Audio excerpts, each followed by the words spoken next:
దీర్ఘాయుష్ అంటే ఇప్పటికీ ఎవరికి అందరూ మర్చిపోయారు. అందరూ ఆయుష్ అంటే 100 ఏళ్ళు అనుకుంటున్నారు. అది 120 ఇయర్స్. సో ఒకప్పుడు మీరు చూసుకుంటే 120 సంవత్సరాలు వ్యాధులు లేకుండా బతికారు. వ్యాధులు మనుషులకు కాక మానవులకు వస్తాయని చాలా మంది అంటారు. నేను దాని గురించి చాలా రీసెర్చ్ చేశాను. ఈ వర్డ్ ఎంతవరకు కరెక్ట్, నిజంగా ఈ స్టేట్మెంట్ కరెక్టా అంటే కాదు. మీరు గమనిస్తే ప్రతి జంతువుకి క్లారిటీ ఉంది. ఎలా జీవించాలి, ఎలా చనిపోయే వరకు దానికి ఒక క్లారిటీ ఉంది. ఏం తినాలి, ఏం తినకూడదు మీరు గమనించండి. కానీ మనిషి అన్ని తింటూ ఉంటాడు, ఏం తినకూడదు అవన్నీ తింటాడు. ఏది కూడా తెలియదు. ఎలా జీవన విధానం అనేది ఏమీ తెలియదు. మన శరీరం ఉన్నది రోగాల కోసం కాదు, ఆనందంగా బతకడానికి. ఆనందంగా బతకడానికి. మరి ఇప్పుడు చూసుకుంటే 60-70 ఏళ్లకే ఇంకా అయిపోయింది జీవితం అన్నట్టుగా అనుకుంటున్నారు. మరి 100 ఏళ్ళు మీరు అన్నట్టుగా 120-125 వరకు బతకడం అంటే ఎలా అసలు? Welcome to I dream. నా పేరు లుంపిని. శతమానం భవతి అని దీవిస్తూ ఉంటారు, అంటే నిండు నూరేళ్ళు ఆరోగ్యంగా ఆనందంగా ఉండాలి అని చెప్పి. కానీ ఈ రోజుల్లో అది సాధ్యమయ్యేలాగా అస్సలు కనిపించట్లేదు కదా. కానీ అలా కాదు, సాధ్యపడుతుంది. దాని దగ్గర నాకు ఒక చిట్కా ఉంది, దాన్ని నేను ఇంప్లిమెంట్ చేస్తాను అని చెప్పేసి మాట్లాడుతున్నారు ఆయుర్వేద ప్రొఫెసర్ శ్రీనివాస్ రెడ్డి గారు. ఆయనతో మాట్లాడదాం. హలో సార్, నమస్తే. నమస్తే అండి. శతమానం భవతి అని చాలా సంతోషంగా దీవిస్తూ ఉంటారు పెద్దవాళ్ళు మన్ని. కానీ దీర్ఘాయుష్మాన్ భవ అని అంటారు. అంటే ఎలా సాధ్యపడుతుంది అంటే ఈ రోజుల్లో కండిషన్స్ని బట్టి, లైఫ్ స్టైల్ని బట్టి, కొత్తగా పుట్టుకొచ్చే రోగాల్ని బట్టి చూస్తే మాత్రం అస్సలు సాధ్యపడదు అని అనిపిస్తుంది. బట్ మీరు దానికి ఏం చెప్తారు? సో ఆయుర్వేదం ఏం చెప్తుందంటే, ఆయుర్వేదం స్టార్ట్ అవ్వటమే మాకు చరక సంహిత అనొచ్చు, అష్టాంగ హృదయం అనొచ్చు, మాకు ఋషులు ఏదైతే చెప్పారో వాళ్ళు స్టార్ట్ చేయటమే దీర్ఘ జీవిత ఆద్యం అనే పేరుతో స్టార్ట్ చేశారు. అంటే దీర్ఘ జీవితం. ఇంకొకటి ఏమో ఆయుష్ కామ్యం, అంటే ఆయుష్ని కోరుకునే ఇది అనమాట. అంటే ఫస్ట్ మనం ఆయుర్వేదం స్టార్టింగే ఆయుష్ని కోరుకునే వాళ్ళు, దీర్ఘాయుష్ని కోరుకోవడం అనేసి. సో ఫస్ట్ వాళ్ళు దేనికి ఇంపార్టెన్స్ ఇచ్చారంటే ఆయుర్వేదంలో దీర్ఘాయుష్కి ఇంపార్టెన్స్ ఇచ్చారు. దీర్ఘాయుష్ అంటే ఇప్పటికీ ఎవరికి అందరూ మర్చిపోయారు. అందరూ ఆయుష్ అంటే 100 ఏళ్ళు అనుకుంటున్నారు. అది 120 ఇయర్స్, 120 సంవత్సరాలు మనిషి ఆయుష్. సో ఒకప్పుడు మీరు చూసుకుంటే 120 సంవత్సరాలు వ్యాధులు లేకుండా బతికారు. ఓన్లీ జస్ట్ జీవించడం కాదు, వ్యాధులు లేకుండా బతికారు. మీకు ఎగ్జాంపుల్ అంటే శ్రీకృష్ణుడే 125 ఇయర్స్. ఆయన దేహం వదిలేటప్పుడు ఆయన వయసు 125 ఇయర్స్. సో అందరిది ఒకప్పుడు 120 సంవత్సరాలు ఒక్క వ్యాధి లేకుండా బతకడమే ఒరిజినల్గా సంపూర్ణ జీవనం అనేవాళ్ళు. వ్యాధులు అంటే ఇంకొకటి ఏమంటే ఇప్పట్లో ఒకటి ఉంది, అంటే మనకు ఒక నానుడి ఉంది, అంటే వ్యాధులు మనుషులకు కాక మానవులకు వస్తాయని చాలా మంది అంటారు. నేను దాని గురించి చాలా రీసెర్చ్ చేశాను. ఈ వర్డ్ ఎంతవరకు కరెక్ట్, నిజంగా ఈ స్టేట్మెంట్ కరెక్టా అంటే కాదు. శరీరం వ్యాధుల కోసం పుట్టలేదు. శరీరం పుట్టింది ఎందుకు అంటే దీనికి ఆయుర్వేద ప్రకారంగా ధర్మార్థ కామ మోక్షానం ఆయుర్వేదం సాధనం. ఈ శరీరం ఆద్యం కలు ధర్మ సాధనం, అంటే ఈ శరీరము ధర్మ సాధనం కోసం పుట్టింది. ధర్మం ఎందుకు కోసం అంటే మోక్షం కోసం, మోక్ష సాధన కోసం మనిషి పుట్టాడని. అంటే ఆయుర్వేదంలో ఉండే, భారతదేశంలో ఉండే ప్రతి మన సంస్కృతి చెప్పేది మనకి ఏమంటే మనిషి పుట్టింది మోక్ష సాధన కోసం. అది సాధించాలంటే ఫస్ట్ ధర్మంగా జీవించాలి అనేసి. ఆ ధర్మ జీవనంలో ఆయుర్వేదం ఒక సపోర్ట్. అంటే ఏ విధంగా జీవించాలో మనకు తెలియదు. ఫస్ట్ ఆఫ్ ఆల్ మీరు గమనిస్తే ప్రతి జంతువుకి క్లారిటీ ఉంది. ఎలా జీవించాలి, ఎలా చనిపోయే వరకు దానికి ఒక క్లారిటీ ఉంది. ఏం తినాలి, ఏం తినకూడదు మీరు గమనించండి. ప్రతి జంతువు అన్ని తినదు. ప్రతి చిన్న ప్రాణితో సహా పెద్ద ప్రాణి వరకు ఏది పడితే అది ముట్టుకోదు. టైమింగ్ కూడా మెయింటైన్ చేస్తాయి. ఒక పంది తప్ప, పంది ఆల్ టైంలో తింటుంది. మిగిలిన ఏ జంతువు ఎప్పుడు పడితే అప్పుడు తినవు. టైం అయిపోతేనే అవి ఆపేస్తాయి. కానీ మనిషి అన్ని తింటూ ఉంటాడు, ఏమి తినకూడదు అవన్నీ తింటాడు. ఏది కూడా తెలియదు. ఎలా జీవన విధానం అనేది ఏమీ తెలియదు. మనిషికి తెలియకపోవడం వల్లే ఆచార్యులు, మన ఋషులు మనకు ఒక ఏ విధంగా జీవించాలనేది ఆయుర్వేదాన్ని మనకి ఇచ్చారు. సో అది జీవించడం, ఏ విధంగా జీవించడం అని తెలిసినప్పుడు మనిషి అది ధర్మబద్ధంగా జీవించడం వల్ల మోక్ష సాధనకు అర్హత పొందుతాడు అనేసి. సో అది పొందాలి అన్నప్పుడు మినిమం 120 ఇయర్స్ సంపూర్ణంగా జీవించినప్పుడు ఒక మనిషి తన సాధన, అంటే భూమి మీద ఏ విధంగా దేనికోసం అయితే పుట్టాడో దాన్ని సాధించడానికి ఛాన్సెస్ ఉన్నాయనేసి. అయితే మీరు చెప్పే దాంట్లో ఇప్పుడు మన శరీరం ఉన్నది రోగాల కోసం కాదు, ఆనందంగా బతకడానికి. ఆనందంగా బతకడానికి. మరి అలాంటప్పుడు ఏదైనా కొత్త జబ్బు వచ్చినా, ఏదైనా వచ్చినా కూడా, అంటే అప్పుడప్పుడు జలుబు జ్వరము ఇలాంటివి వచ్చినప్పుడు ఇమ్యూనిటీ పవర్ పెరుగుతుంది, అప్పుడు వచ్చినా పర్లేదు అని చెప్పి కొంతమందికి అస్సలు రాకుండా కూడా ఉంటుంది. కొంతమందికి ఎక్కువ వచ్చే వాళ్ళు ఇంకా స్ట్రాంగ్ అవుతారని అంటారు కదా, ఇది ఒకటి ఉంది. మరి దాని గురించి ఏం చెప్తారు? అంటే ఇప్పుడు ప్రకృతి మనం నాశనం చేయడం వల్ల రోగాలు వస్తూ ఉన్నాయి. మీరు గమనించండి, కరోనా వచ్చిన టైంలో చెట్లన్నీ కొట్టేయడం వల్ల సిలిండర్స్ కోసం, ఆక్సిజన్ సిలిండర్స్ కోసం హాస్పిటల్కి వెళ్ళాల్సి వచ్చింది. అదే బయట చెట్లు ఉన్నప్పుడు దాని ఛాన్సెస్ చాలా తక్కువ. అంటే మీరు ప్రకృతి నాశనం చేసే కొద్దీ ప్రకృతి ఇంకొక చోట దొరక, మీరు డబ్బులు పెట్టి ప్రకృతిని కొనాల్సి వచ్చిన పరిస్థితి వచ్చింది. ప్రతిదీ ఇప్పుడు చూడండి, అన్ని ఇండ్లు కడుతూ ఉన్నారా, ఎక్కడైనా ప్లేస్ వదిలినారా చెట్లకు? ఒక చెట్టుకు ఒకప్పుడు మీరు గవర్నమెంట్ ఇవి తీసుకుంటే మామూలు పల్లెటూరులో అయినా కానీ ఇండ్లు కట్టుకున్నప్పుడు ఈవెన్ గవర్నమెంట్ క్వార్టర్స్ తీసుకున్నప్పుడు నాకు బాగా గుర్తు చుట్టూ చెట్లు ఉండేవి, ఎంత ప్లాండ్ వదిలేవాళ్ళు.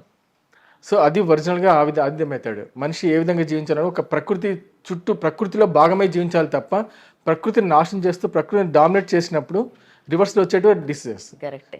ప్రకృతి మీరు ఎంత సంహరిస్తారో మీ శరీరం మీది కూడా అంతగా సంహరించబడుతుంది దేహం. దానివల్ల రోగాలు వస్తున్నాయి. కానీ రోగాలు స్పెసిఫిక్గా అంటే ఆయుర్వేదంలో క్లియర్గా చెప్పారు. రోగం ఎందుకు వస్తుంది అంటే ఒక్కటే రీజన్, అధర్మమే కారణం. అధర్మం ఏ రూపమైనా కావచ్చు. అంటే ఎగ్జాంపుల్, అధర్మం అంటే మనం ఇతరులకు చేసే చెడు ఒకటే కాదు. మీరు కెపాసిటీ మించి తిన్నారనుకోండి, అది అధర్మం కిందకే వస్తుంది. అప్పుడు మీకు కడుపు నొప్పి వస్తుంది, వామిటింగ్ రావచ్చు, లూజ్ మోషన్స్ కావచ్చు, ఇవన్నీ ఎన్నో ప్రాబ్లమ్స్ వస్తాయి కదా. అది మీరు శరీరానికి సంబంధించిన అధర్మం. అది ఇతరులకు చేయటం అధర్మం. ఆలోచనలో కూడా మనిషి ఆలోచనలో కూడా చెడు ఆలోచన చేసినప్పుడు అది అధర్మం కిందికి అవుతుంది, దానివల్ల రోగాలు వస్తాయి. సో మీరు ఏ విధ సైన్స్ తీసుకున్నా కూడా అధర్మమే ఫైనల్గా కావచ్చు. మరి ఇప్పుడు చూసుకుంటే 60-70 ఏళ్లకే ఇంకా అయిపోయింది జీవితం అన్నట్టుగా అనుకుంటున్నారు. మరి 100 ఏళ్ళు మీరు అన్నట్టుగా 120-125 వరకు బతకడం అంటే ఎలా అసలు? అంటే దానికి ఆచార్యులు చాలా అంటే మెడిసిన్స్ వైజ్ కావచ్చు, ఆహారం వైజ్ కావచ్చు, అన్ని రకాలుగా మనకి ఇచ్చారు. అంటే ఒకటి ఏం చెప్పారంటే అభ్యంగ స్నానం అనేసి ఒకటి చాలా ఇంపార్టెంట్ చెప్పారు. అంటే ఇప్పుడు ఫర్ ఎగ్జాంపుల్ చెప్తాను, తలస్నానం చేసినప్పుడు ఇప్పుడు ఎంతమంది చెవిలో నూనె వేసుకుంటున్నారు, తలపైన నూనె పెట్టుకుంటారు. అంటే చాలా చోట్ల తలకు రాత్రి నూనె రాసుకున్నారు. ఇప్పుడు రేపొద్దున స్నానం చేయాలంటే, తల స్నానం చేయాలంటే ముందు రోజు తలకు నూనె పెట్టుకునే వాళ్ళు. ఇప్పుడు ఎంతమంది కేరళలో ఒక్కటే ఇప్పటికీ పెట్టుకుంటున్నారు, మిగిలిన చోట్ల ఎంతమంది పెట్టుకుని నాకైతే తెలియదు. నేను గమనించే ప్రకారం ఎవరు ఏం స్పెసిఫిక్గా పెట్టుకోవడం లేదు. అంటే ఒక తలస్నానం చేయాలంటే ముందు రోజు కంపల్సరీ తలకు నూనె పెట్టుకోవాల్సి ఉంటుంది. తర్వాత తలస్నానం చేసే ముందు చెవిలో నూనె వేసుకోవాలి, ఖచ్చితంగా వేసుకోవాలి. చెవిలోకి నూనె వేసుకోవడం వల్ల ఏమవుతుందంటే సెన్స్ ఆర్గన్స్ దెబ్బతినవు, కన్ను కానీ బ్రెయిన్ కానీ ఇవి ఏవి దెబ్బతినవు.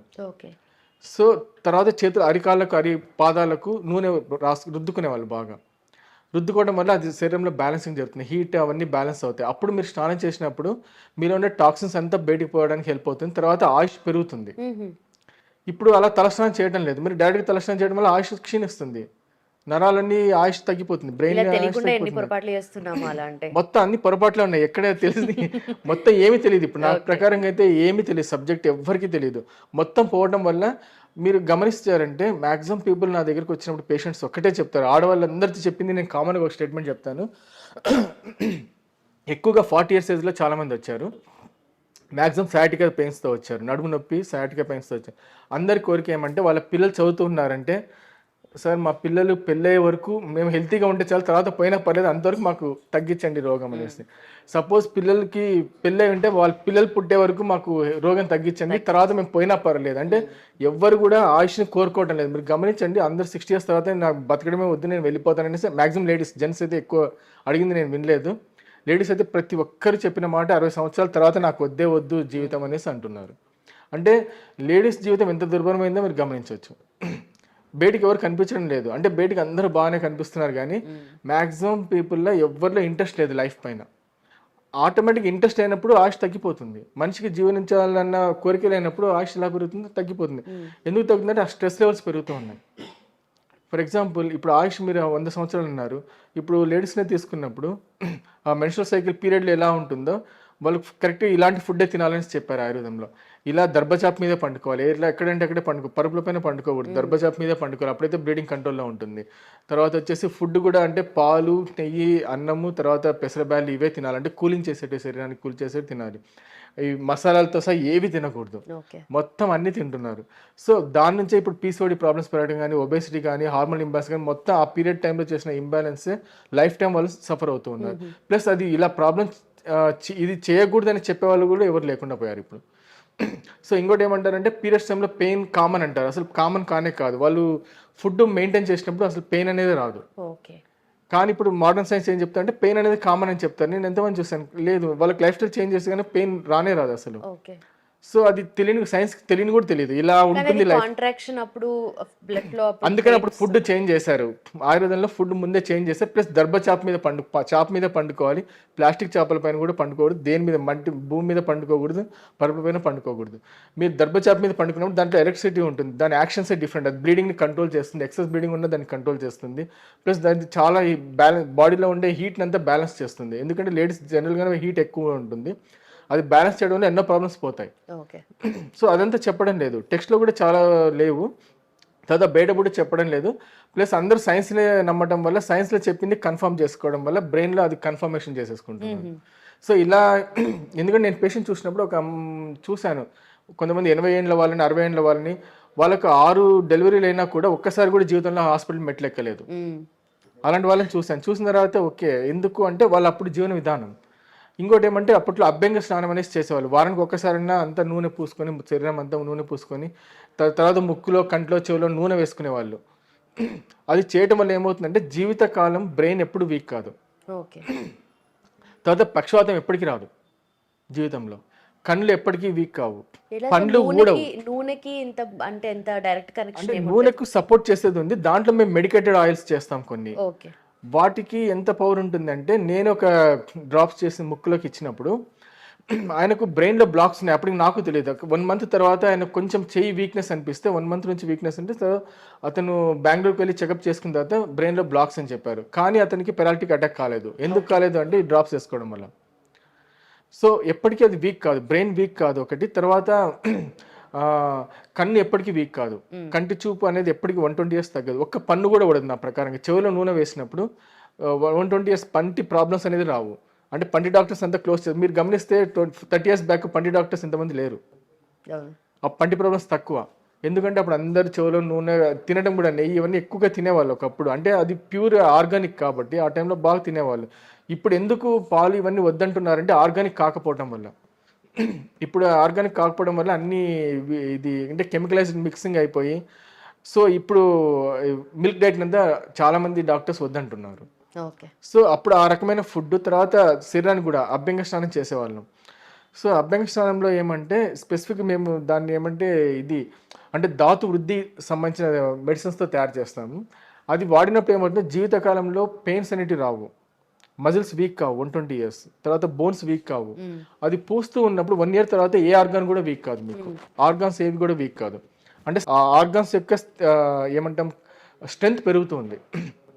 మీరు గమనిస్తే ఏమవుతుందంటే ఇప్పుడు ఓల్డ్ ఏజ్కి యంగ్ ఏజ్కి డిఫరెన్స్ ఏమంటే ఓల్డ్ ఏజ్లో అన్నీ గట్టి పడిపోతాయి. ఒకటి శరీరాలు గట్టి పడిపోతాయి, తర్వాత స్టిఫ్నెస్ పెరుగుతుంది, స్టిఫ్ అవుతుంది. అందుకే మూమెంట్స్ ఫ్రీ ఉండదు. మీరు చూడండి డ్యాన్స్ చేసేటప్పుడు యంగ్ ఏజ్ ఉండే వాళ్ళు డ్యాన్స్ చేయడం, ఓల్డ్ ఏజ్ ఉండే వాళ్ళకి డ్యాన్స్ వాళ్ళు డ్యాన్స్ అయినప్పటికీ ఫ్లెక్సిబిలిటీ పోతుంది. ఫ్లెక్సిబిలిటీ ఎందుకు పోతుందో డ్రైనెస్ క్రియేట్ అవుతుంది. అది వయసు అయిపోయిన తర్వాత డ్రైనెస్ క్రియేట్ అవుతుంది.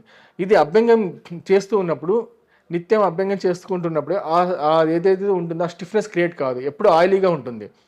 సో యంగ్ ఏజ్లో ఎలా ఉంటుందో ఓల్డ్ ఏజ్లో కూడా అలాగే ఉంటుంది. ఒకప్పుడు అవన్నీ పాటించారు. తర్వాత ఫుడ్ కూడా అలాగే 2 సార్లు భోజనం, ఆయుర్వేద ప్రకారంగా 2 times meals. 3rd times meal చేసినప్పుడు మీకు ఆయుష్ తగ్గుతుంది.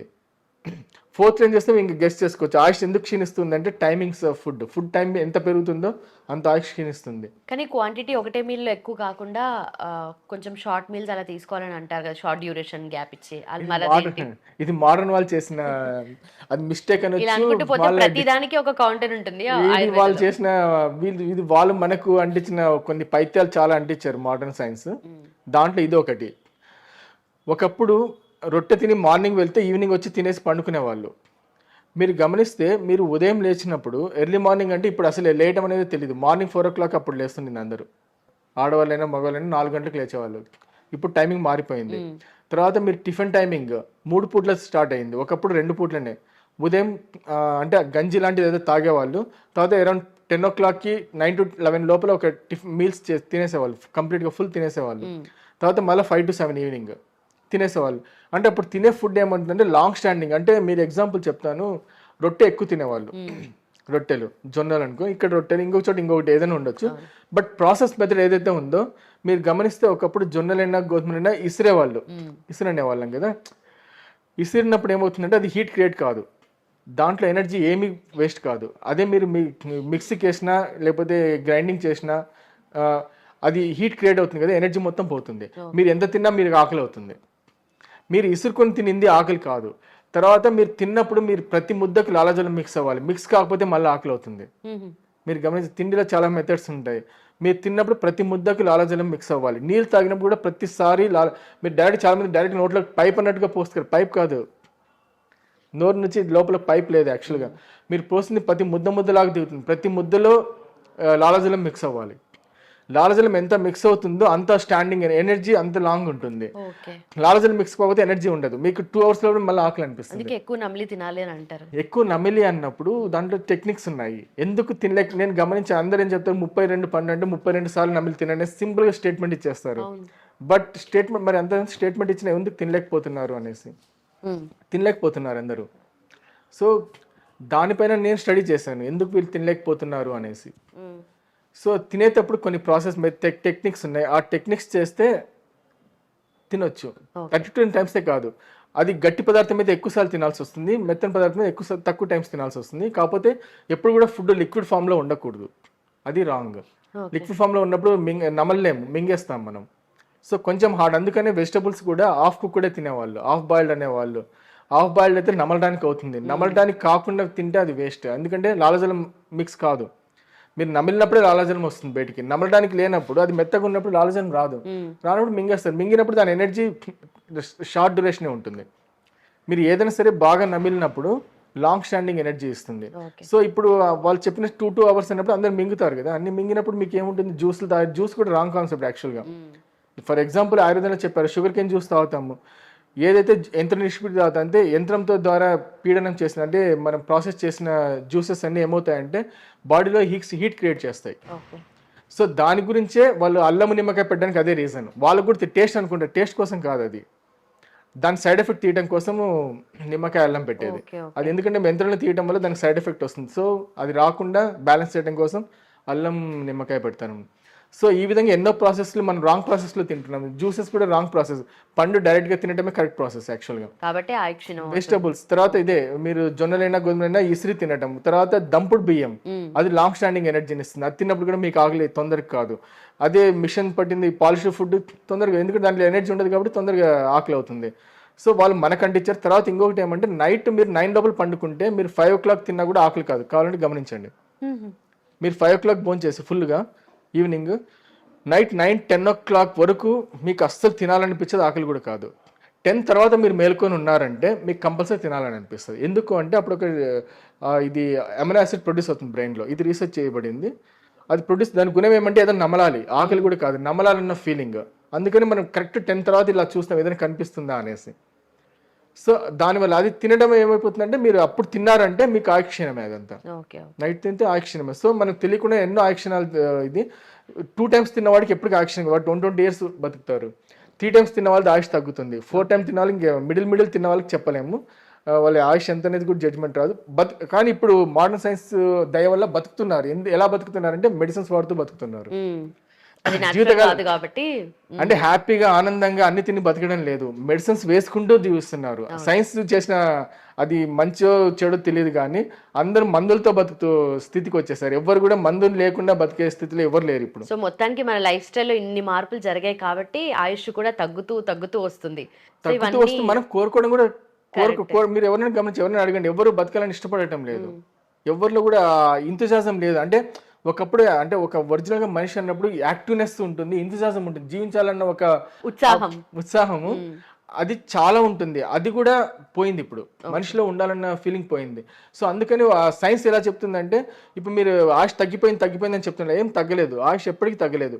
మనం మొత్తం ఫుడ్ ప్రాసెస్ మొత్తం మారింది. ఎక్సర్సైజ్ లేదు, శరీరంలో చెమట రావాలి మనిషి 120 years బతకాలంటే సింపుల్ టెక్నిక్ 2 hours చెమట రాగలిగితే ప్రతిరోజు, అంటే ఉదయం 1 hour exercise, evening 1 hour exercise అన్న గేమ్స్ అన్న చేసి చెమట వచ్చేలాగా చేయగలిగిన అతని ఆయుష్ 120 years ఉండే ఛాన్స్ ఉంది. ఇప్పుడు ఎక్సర్సైజ్ స్వెట్ లేదు. ఇంకోటి మోస్ట్ ఇంపార్టెంట్ అంటే భోంచేసేటప్పుడు స్వెట్ రావాలి. స్వెట్ అంటే మీరు భోంచేయగానే మీకు ఆటోమేటిక్గా శరీరం అంతా కొంచెం స్వెట్ వచ్చిన ఫీల్ వచ్చేస్తుంది. మీరు ఫ్యాన్ వేసుకోకూడదు, అందుకే ఫ్యాన్లో ఉండకూడదు, మినిమం లైట్ గాలి ఉండాలి తప్ప ఫుల్ వాల్ ఉండదు. ఏసీలు అసలు తినకూడదు. మీరు తిన్నప్పుడు అది డ్యామేజ్ అవుతుంది. మన అవన్నీ రూల్స్ బేసిక్స్ లో తీసుకుంటే మాక్సిమం డ్యామేజ్ చేసేసుకున్నాము, రూల్స్ ఏం మర్చిపోయాము. కాబట్టి 120 years అంటే మనకి అది ఊహా కళ అనుకుంటాం, అసలు కళ కాదు, చాలా simple and easiest technique to live. అలా చాలా ఉన్నాయి దాంట్లో. 120 years లో ఎలా అనేసి చాలా ఉన్నాయి, దాంట్లో కొన్ని చెప్పాను నేను. Right sir, right. మీరు చెప్తుంటే నిజంగానే ఇది పాసిబుల్ అని అనిపిస్తుంది. బట్ ఇన్ని చేంజెస్ చేయాలి, కంప్లీట్ గా లైఫే కొంచెం టర్న్ అయిపోవాలి. ఎందుకంటే మనం ప్రతిదీ కూడా తప్పు చేస్తూ ఉన్నాం చాలా మంది. అంటే మీకు ఒక్కటి ఎందువల్ల అది అంటే మనిషి యొక్క లైఫ్ ఎసెన్సే హ్యాపీనెస్, అంటే శాంతి. నేను నా ఉద్దేశం హ్యాపీనెస్ అని కూడా జాయ్ అంటాం ఇంగ్లీష్లో, ఎగ్జాక్ట్ వర్డ్ అంటే జాయ్, లేకపోతే హ్యాపీనెస్ తీసుకోవచ్చు. సో శాంతి మనిషి యొక్క జీవనం యొక్క ఫైనల్ ఎసెన్స్. మీరు పండుకున్నప్పుడు ప్రశాంతంగా పండుకోగలిగారంటే మీరు ఆ రోజు ఎంజాయ్ చేసినట్టు. మీకు ఆ ప్రశాంతత లేదంటే కాదు అనేసి. మీరు ఎంతైనా వర్క్ చేయండి, 24 hours గాడిలాగా పని చేయండి, ఇట్స్ నాట్. మీరు ప్రశాంతంగా పండుకుంటే ఎస్ మీ ఫుల్ఫిల్ అయింది ఆ రోజు అనేసి. సో మీరు మితిమీరిన వర్క్ చేసినప్పుడు కూడా మీకు ఆ ప్రశాంతత దొరకదు.